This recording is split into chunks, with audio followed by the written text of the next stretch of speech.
Hi అండి. Welcome back to my channel. ఈరోజు ఇంట్లోనే డాండ్రఫ్ ట్రీట్మెంట్ ఎట్లా చేయాలో చూద్దాము. నా దగ్గరకైతే ఈరోజు ఒక కస్టమర్ వచ్చారండి.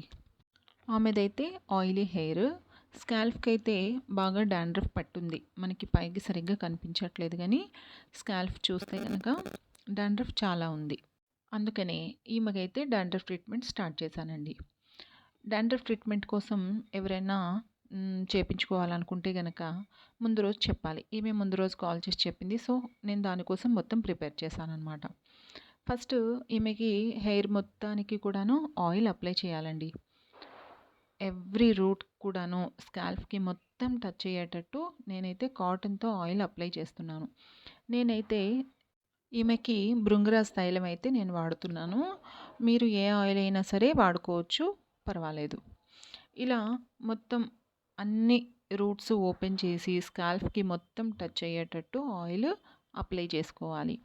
మనం రెగ్యులర్గా కూడా ఆయిల్ అప్లై చేసుకుంటే చాలామంది పైన హెయిర్కే రాస్తారు. దానివల్ల ఏం యూజ్ ఉండదండి. మనం మొత్తం ఇలానే కాటన్తో రూట్స్ అన్నింటికి అప్లై చేసి కొద్దిసేపు మసాజ్ చేసుకుంటేనే హెయిర్ గ్రోత్ ఉంటుంది. హెయిర్ కూడాను సిల్కీగా ఉంటుందన్నమాట. నార్మల్గా అప్లై చేస్తే అసలు యూజ్ ఏమి ఉండదు. మొత్తానికి ఆయిల్ అప్లై చేసేసిన తర్వాత మనం ఫింగర్ టిప్స్తోనే ఈమెకి ఫుల్గా మసాజ్ చేయాలన్నమాట. పైనుండి కింద వరకు రూట్స్కి బాగా పోర్సెస్ అన్నీ ఓపెన్ అయ్యేటట్టు బాగా ఆయిల్ని మొత్తం అప్లై చేసేటట్టు కూడాను మసాజ్ చేసుకోవాలన్నమాట. అప్పుడే మనకి లోపల ఉండే పోర్స్ అన్నీ ఓపెన్ అవుతాయి.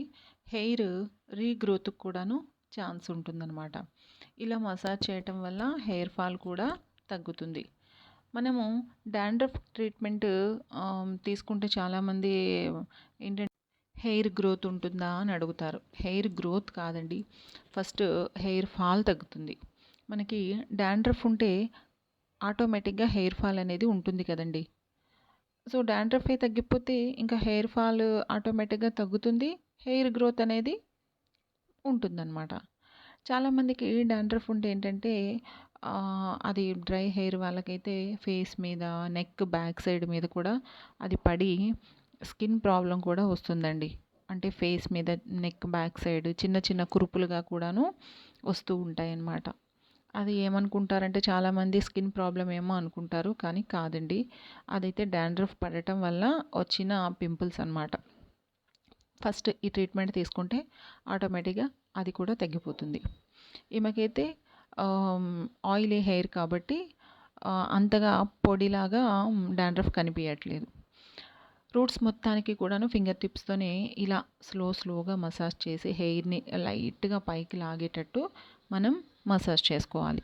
ఈ డాండ్రఫ్ ప్యాక్ అనేది మనము మరీ టూ మచ్గా ఉంది, డాండ్రఫ్ ఎక్కువగా ఉంది అంటే వీక్లీ వన్స్ అయినా ఈ ట్రీట్మెంట్ తీసుకోవాలండి. లేదు అంటే 10-15 డేస్కి ఒకసారి, అంటే మంత్లీ ట్వైస్ తీసుకుంటే సరిపోతుంది. కంప్లీట్గా ఒక 4 to 5 months వరకు కూడాను మనము ఈ ట్రీట్మెంట్ తీసుకోవాల్సి ఉంటుంది. ఆ తర్వాత హెయిర్ని అయితే మనం మెయింటైన్ చేసుకోవాలి. డాండ్రఫ్ రాకుండా మనం జాగ్రత్తలు తీసుకోవాలన్నమాట. అంటే ఆయిల్ పెట్టుకొని బయటికి వెళ్ళటము అలా ఏం చేయకూడదు. ఆయిల్ పెట్టుకున్నాము అంటే నెక్స్ట్ డే వాష్ చేసేయాలి. మినిమం 8 hours అన్నమాట. మనకి మళ్ళీ డాండ్రఫ్ రాకుండా ఉండాలంటే హెయిర్ వాష్ చేసిన ప్రతిసారి కూడాను మనం కొన్ని చిన్న టిప్స్ని ఫాలో అయితే మళ్ళీ డాండ్రఫ్ రిపీట్ అవ్వకుండా ఉంటుందన్నమాట.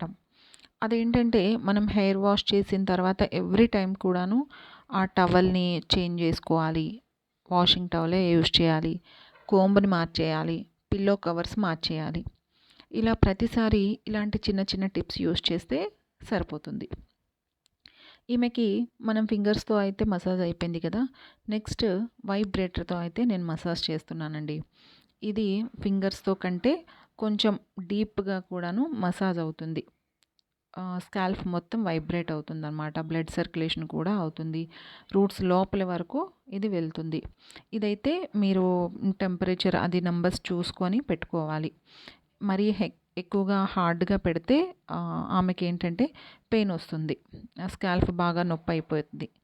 అందుకని స్లోగా మనం ప్రెషర్ చూసుకుంటూ స్లోగా మనం కోంబింగ్ చేసుకోవాలి దీంతోనే.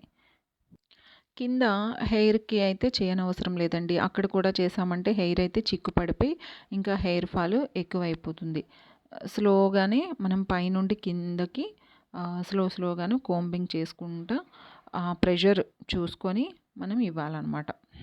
ప్రెషర్ ఎక్కువగా ఇస్తే ఏంటంటే జుట్టు కూడా ఊడిపోయే ఛాన్సెస్ ఉంటాయి. కాబట్టి స్లోగానే చేయాలి.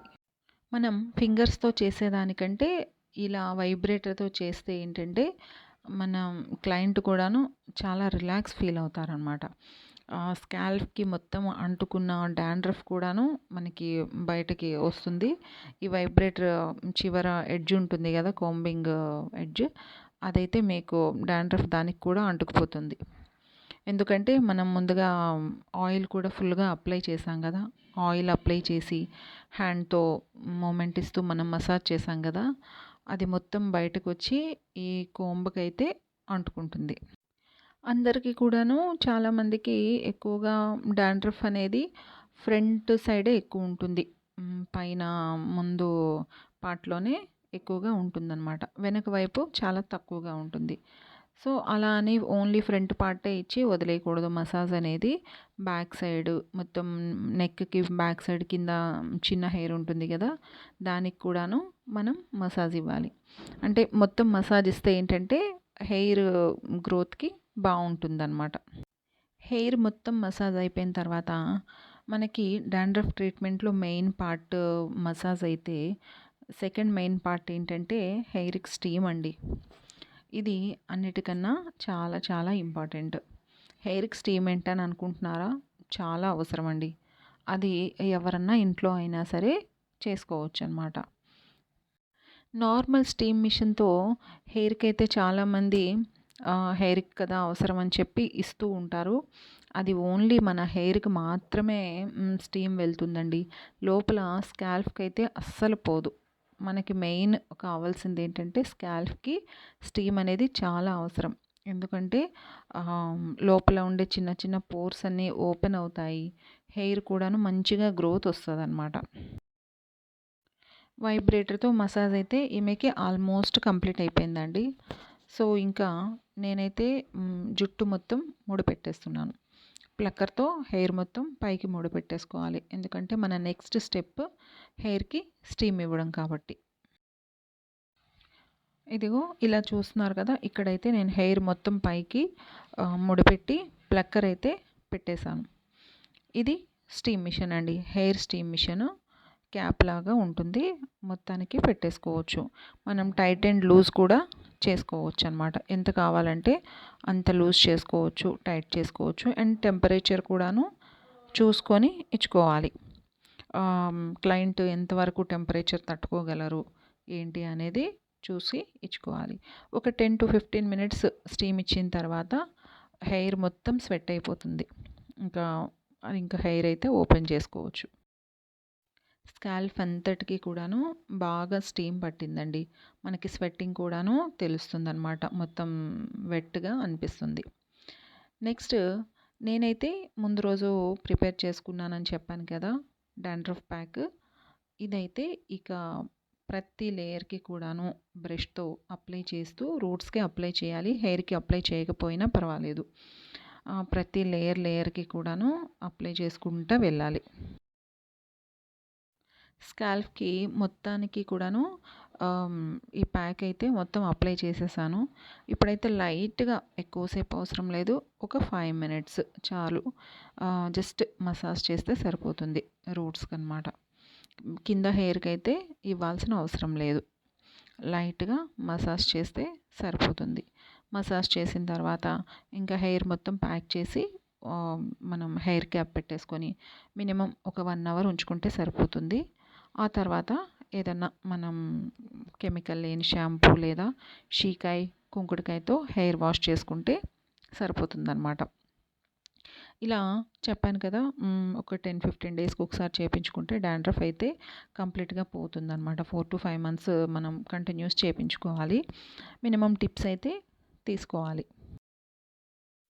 ఈ డాండ్రఫ్ ప్యాక్ ఎలా ప్రిపేర్ చేసుకోవాలనేది కూడాను నేను ఒక వీడియో చేసి పెట్టాను. దాని లింక్ కూడాను మీకు డిస్క్రిప్షన్‌లో ఇస్తాను. ఒకసారి చూడండి. ఇది మీరు కూడాను ప్రిపేర్ చేసుకోవచ్చు అనమాట. ఈ ప్రాసెస్ మొత్తం చేస్తేనే మీకు డాండ్రఫ్ అనేది పూర్తిగా తగ్గుతుంది. లేదు అంటే ఇంకా వాషింగ్ కూడాను, హెయిర్ వాషింగ్ కూడాను మీరు అంతే కేర్ఫుల్గా చేయాలి. ఎక్కడన్నా స్కాల్ఫ్లో మధ్య మధ్యలో ఉండిపోయింది అంటే కనుక అది మళ్ళీ డాండ్రఫ్ పట్టేస్తుందనమాట.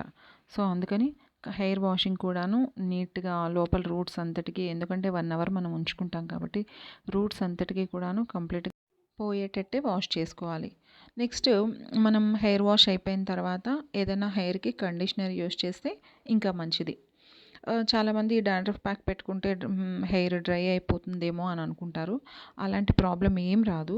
ఇందులో కండిషనర్స్ కూడాను మనం మిక్స్ చేస్తున్నాం అనమాట.